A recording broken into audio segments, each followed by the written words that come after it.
Maintenant, vous avez ces deux feuilles avec 84 micro-compétences. Alors, la personnalité de l'enfant est décomposée en micro-compétences. Il est capable de reconnaître sa droite de sa gauche, de comprendre une question et d'y répondre. Et en fait, quand vous regardez bien, ces micro-compétences sont toutes des compétences à obéir à ce qui est demandé, d'accord? Okay. Par exemple, vous n'avez pas comme compétence, comme micro-compétence, est capable de résister à une autorité injuste ou...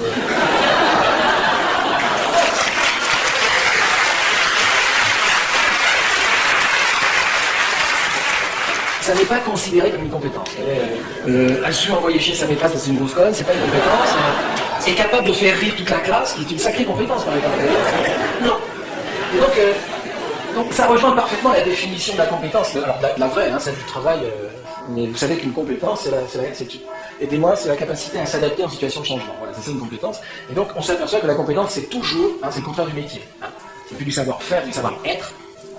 Donc c'est toujours savoir être présent à son employeur et à l'attente. C'est ça une compétence. Et donc on apprend ça à l'école. Alors évidemment, les maîtresses, les pauvres, elles ne sont pas supposées faire de la sociologie du travail toute l'année. Enfin, alors elles ont leur grille de 84 micro-compétences, donc elles mettent des croix.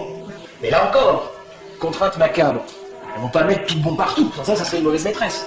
Donc il faut qu'elles mettent des mauvais quelque part. Donc, voilà, ne reconnais pas ce sujet de l'action. Tac, tac. Hop, une mauvaise micro-compétence. Alors, la mère, évidemment, va dire mon fils est mongolien. Hop, chez le psychopédologue, pédiatre, enfin, donc vous avez les pédopsychiatres qui crôlent depuis qu'on a mis en place une compétence sous les demandes de parents qui disent mon fils est mal latéralisé. Je dis mais non, madame, il va très bien. Bon. On avait dit à Condorcet, il y a un risque dans votre truc. C'est que vous risquez de faire une société dans laquelle les inégalités seront désormais fondées sur les savoirs. On en est là aujourd'hui, hein. Je vais essayer de vous montrer, je vais le dire à la rentrée, nous allons essayer de vérifier ensemble si, comme je le pense, l'école est là pour confirmer des hiérarchies sociales, c'est-à-dire pour bien vous faire comprendre que si vous êtes là et que s'il y en a un autre qui est là, c'est dû à votre mérite scolaire et à rien d'autre. D'accord ? L'école est là pour confirmer les hiérarchies. Et donc on avait dit à Condorcet que vous allez bâtir une société où les inégalités sont désormais justifiées par les savoirs. Alors Condorcet avait une double réponse. Celle de l'année dernière, il avait dit oui, mais il faut faire aussi l'éducation politique des adultes, donc on sait ce que c'est que l'élite.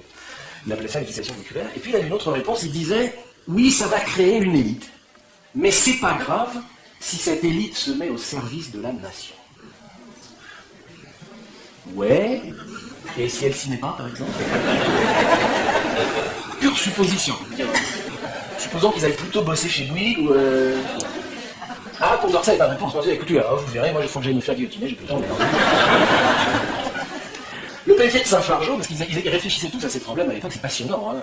Le Pelletier de Saint-Fargeau avait résolu le truc en disant c'est très simple. Il faut construire une école, une pédagogie, d'accord, c'est très bien expliqué dans ces trucs, dans laquelle on empêche ceux qui apprennent plus vite que les autres, on les freine.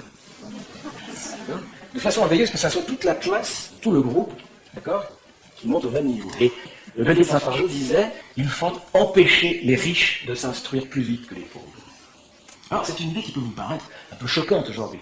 C'était cette idée, il faut empêcher les riches de s'instruire plus vite que les pauvres. Voilà. C'était une autre, c'était le plan défendu par Robespierre, ce n'est pas celui-là qui a été retenu, et donc aujourd'hui on est dans du Condorcet du lundi au vendredi, bref, et on nous raconte que c'est une école de l'égalité, qu'elle fabrique de l'égalité. C'est totalement faux, c'est une école qui fabrique fondamentalement de l'inégalité.